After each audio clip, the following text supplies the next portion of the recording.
Thank you for watching the Citizens Report. My name is William Donahue. For today's show, I have a pandemic section, some news about illegals, some news about Trump, a few different things having to do with Trump, and then a miscellaneous section. Before I get into all this, please like and share the video, subscribe to my channel, and get this information out to people.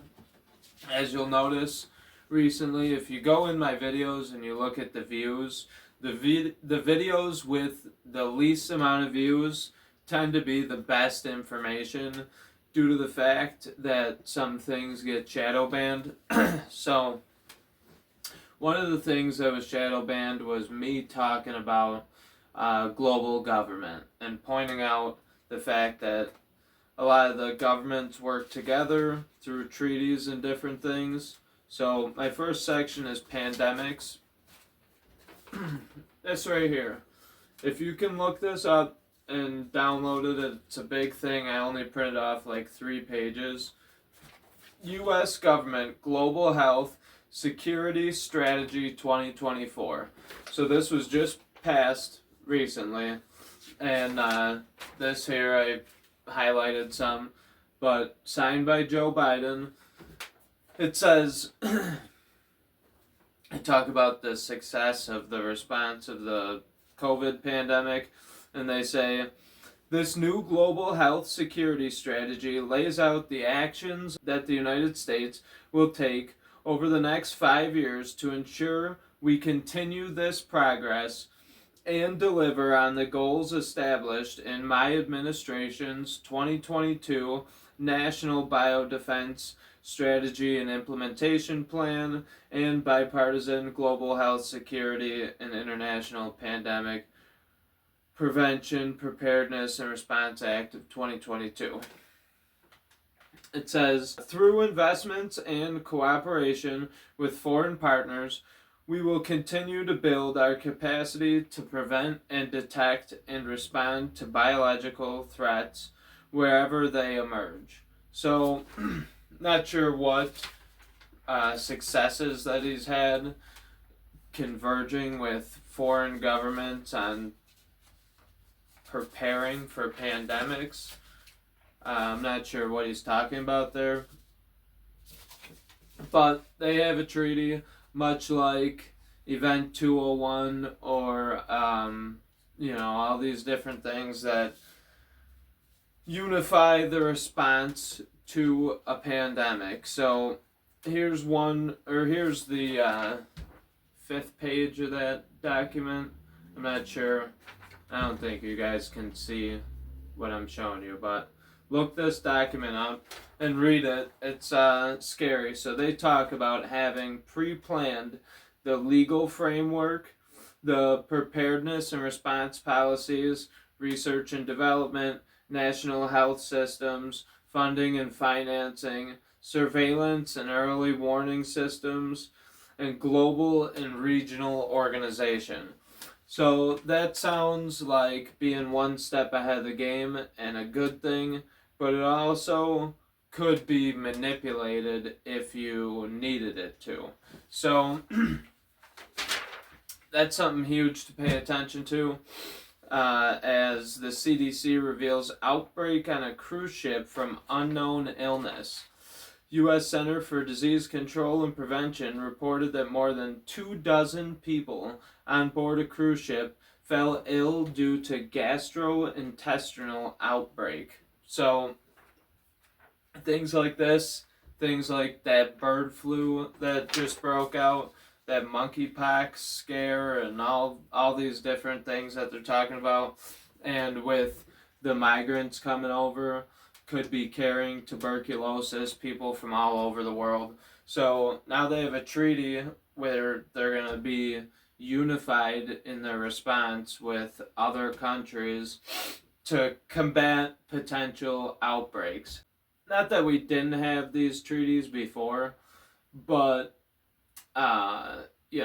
just signing more power over to global entities to handle what we could handle as doctors and free people in this country. So The next section I have is illegals. This is a German article. It's translated weird. Bear with me. At the weekend, there were serious riots in the French capital, in which several hundred Afghan immigrants took part. Videos circulating online show groups of men attacking passing cars, setting off smoke bombs, destroying store displays, and throwing items such as trash cans and tables onto the street. The background to the violent protest is said to be a murder case among Afghan immigrants. According to reports, on April 7th, a migrant shot two compatriots for unknown reasons and then tried to cover up the double murder by arson. He apparently underestimated the rapid development of the fire and fell from the 7th floor while escaping. He also died. So now, in response to that event, they're rioting in the streets in Paris. And one of the people from Paris said, "I'm tired of our country becoming the world's doormat." And then they also said, "Go back home to Afghanistan." So that's their words, not mine. But I do agree, if people who aren't even under the Constitution, your system of laws, a citizen, are going to come to your country and try and destroy it, then yeah, I agree. Germany. Jordanian migrant on trial for several rapes and sexual assaults threatens to kill prosecutor. On trial for a series of rapes and sexual assaults in Munich, Germany, the 40-year-old rejected asylum seeker, Fadi M., has disrupted the trial several times with outbursts, and during the reading of the indictment, he threatened the public prosecutor by making a throat-cutting gesture in his direction. So, just, what do they call that? When you get arrested for contempt of court or more charges added on, several times you'd think that they would throw the book at the guy. Rwanda bill to become law in major illegal immigration milestone. UK government efforts to stop the boats and tackle illegal migration took a major step forward after the Safety of Rwanda bill completed its passage through Parliament overnight, March 22nd, or Monday, April 22nd. So this bill, basically, there was boatloads of people coming over to the United Kingdom, and this bill allows them to send people to Rwanda. So, robust operational plans are in place to ensure a first flight to Rwanda can be delivered within 10 to 12 weeks, with multiple flights set to take off after this. So, I'm not sure if all these immigrants are Rwandan or not, or what, but to just take people and dump them off in Rwanda is kind of crazy. But that's what they have to do, because they accepted all these people. Now they're having problems, and now they think the idea is to send them to Rwanda, which I'm not sure if you've ever seen the Hotel Rwanda movie, but that place isn't exactly a peaceful place either, so we'll see what that causes. And there's a lot going on in Africa too that I really don't know all that much about, so I haven't been covering it too extensively. But, yeah, doesn't seem smart. Next section I have is Trump, which has three, mini categories. So he's got his Stormy Daniels case, the fraud case, and then January 6th. And then there's kind of a bunch of random articles at the end having to do with Donald Trump also. So for Stormy Daniels, ex-Stormy Daniels lawyer Michael Avenatti says he is willing to testify for Trump. So This guy was super anti-Trump and was Stormy Daniels' lawyer.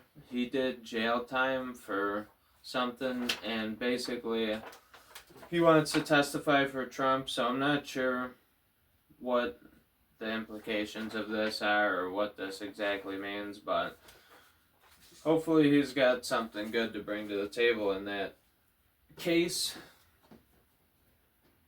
So this one, what to know about the jurors seated on Donald Trump's criminal trial. CNN. A full 12-person jury has been selected for Donald Trump's hush money criminal trial. On Tuesday, 7 jurors were selected. So it goes through and tells you all about the jury and how, when they were selected. But then the next page is all the jurors, and it says what some of their occupations are, where they get the news, if they follow Trump on Truth Social, retired wealth manager, married with 2 children, analyst for asset management company, grew up in England. Here's one guy. This is the alternate juror. Analyst for asset management company, grew up in England, lives with her boyfriend, reads the Wall Street Journal and the New York Times. So, they tell you it's a girl. They tell you that they're from England. They tell you what their occupation is. This is not my words, that's theirs. They're telling people enough information for them to find out where these people are, which is totally tampering, jury tampering, or whatever they call it. A newspaper outlet should not be doxing, or whatever they call that, jurors in a trial. Fraud case. Letitia James presses judge to void Trump's $175 million bond, paving way for asset seizures. So I don't know what they're trying to spin this move as. Basically, what Letitia James did, Trump was supposed to pay $465 million, or have a bond for that much. And he got it lowered, and he also got the deadline extended. While Letitia James said that the surety company that he got the bond from didn't have a certain certificate, so she goes and asks for it to be restricted, where the surety company would have control of his assets. So the judge did approve this. Judge approves $175 million bond with new restrictions in New York City civil case. Former President Donald Trump and New York Attorney General Letitia James reached an agreement on April 22nd regarding his $175 million bond in his New York City civil case, imposing additional restrictions while resolving concerns about the fund's security. So,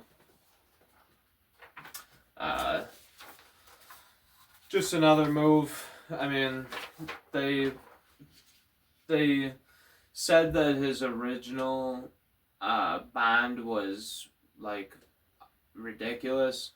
People were saying that it was, along the lines of the 8th Amendment or all these different things. So right away, as soon as that happened, they turned around and lowered the amount, extended the date, and then now Letitia James is fighting back. So she is very, very driven in this case. I'd almost like to look at like a side-by-side of her handling of other things versus this case. She's putting in quite the man hours.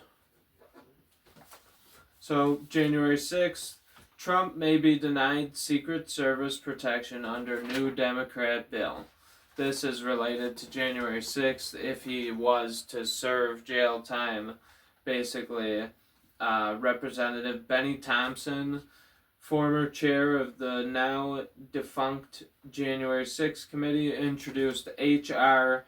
8081, or the Disgraced Former Protectees Act, on April 19th. The bill seeks to terminate Secret Service protection offered to any person once they are sentenced to following a conviction for a federal or state offense that is punishable for a term of imprisonment of at least 1 year. So that's going on. Another just way to try and strip the guy down as much as possible. This is kind of part of the reason how we got into this whole mess, and it's actually being defended against, so it's kind of a good thing, but too little, too late. Supreme Court denies bid to expand no excuse mail-in ballots in Texas. So the Texas Supreme Court is not going to allow no excuse mail-in ballots, which, like I said, too little, too late. I think we need in-paper ballots, in person, with a state-issued or a driver's license, some form of identification with a picture on it, not a college ID, not a piece of mail that could have came from anybody. So, it's one small step in the right direction. Judge unseals documents showing FBI discussed loose surveillance of Trump's planes. So basically, during the documents case, they were trying to find out whether or not Trump was bringing the documents on or off of his plane. So they discussed potentially surveilling him. And that's come out.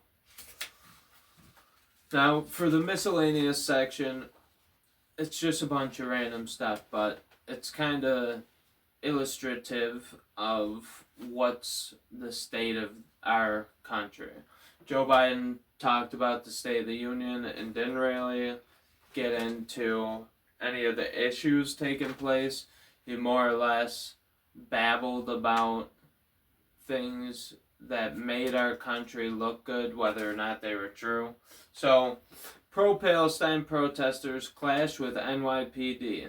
Middle East conflicts comes to the U.S. after funding bill passes Congress. So pro-Palestinian protesters got mad that we funded Israel again and took to the streets and clashed with New York City police officers.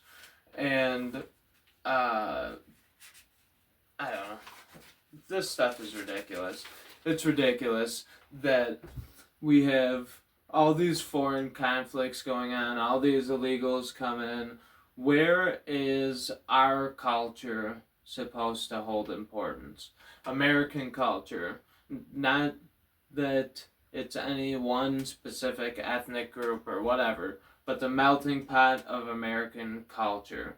Like when you watch Seinfeld and you see how all the New York City characters acted.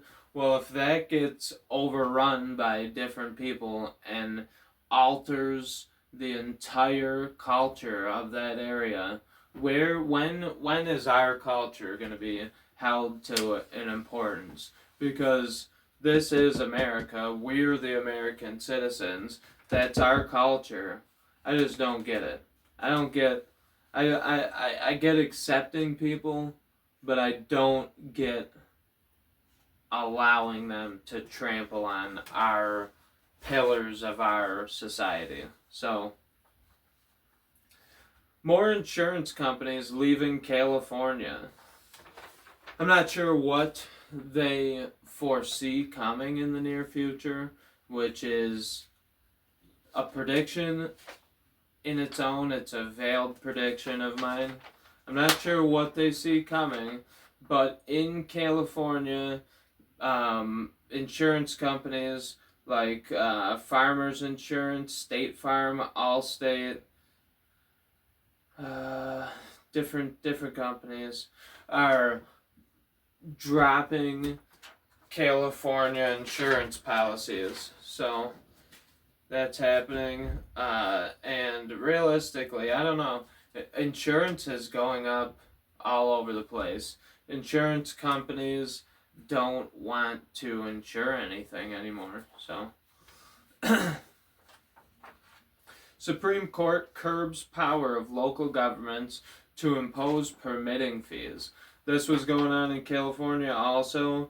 Apparently, they charged some guy $23,420 for a permit, which violated landowner rights for development impact fees.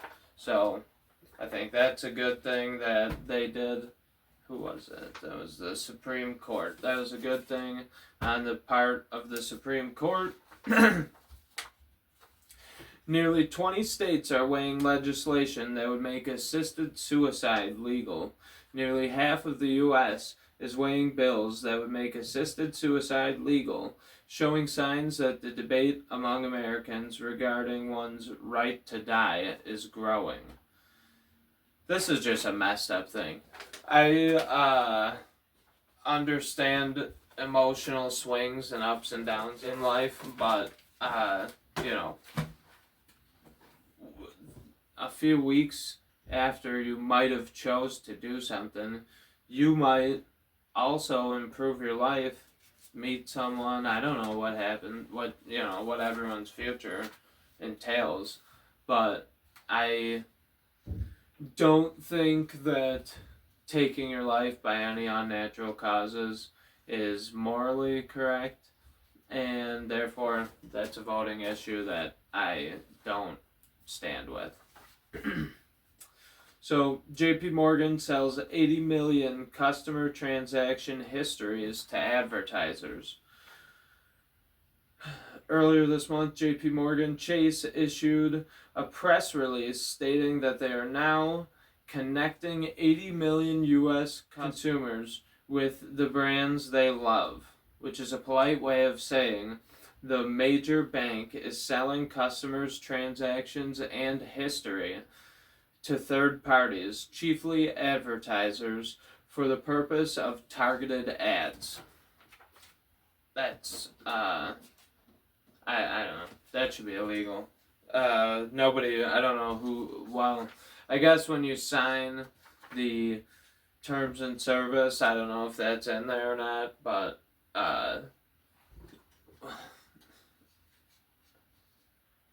I just don't get it. I don't get how, why is everything so complicated? And this is what it's not like a super general gripe, but there's so much paperwork to read, there's so many newspapers to read, there's so many laws and bills constantly being signed. Who could keep up on it, and what is the need for it? Is the need for it to keep lawyers and politicians employed, or, what about the basics? If you were able to build a house and then work the garden in the backyard for a couple hours a day, what is the need for everyone to go crazy and just endlessly work like drones and have all these complex issues and nuclear bombs that could destroy whole cities of innocent people? Can we pump the brakes here and rationalize where we're going with this planet? Because some of us are just trying to live in peace and enjoy things and experience the real things that make life valuable, not these little stints of happiness like watching a movie. Can we slow down and think about this for a minute as a whole of humanity? The only way to win the game is to not be a part of it, and if you are self-sufficient, you're not playing the game. You don't play into big pharma, probably because you'd be healthy. You don't play into any of these corporations.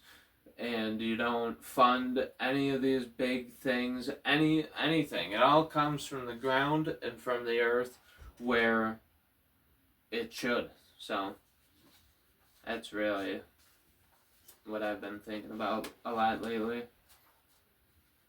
Watch UK police enter man's home over Christians need to stand up social media post. People have raised concerns about your views, explains one officer. So a British pair of police officers accompanied by a nurse were filmed entering a man's home and questioning him over social media posts where he suggested Christians stand up in the wake of recent stabbing of Orthodox Bishop Mari Emanuel. So, you could say what you want on social media. The Bible talks a lot about standing up for the faith. In the book of Jude, verse 3 or 4, he says, contend for the faith, which the translated word was more like wrestle. Wrestle for the faith. And the whole rest of the Bible talks about peace. What Jesus' message was, his commandment was to love. So you're supposed to wrestle for the faith, but in a peaceful way.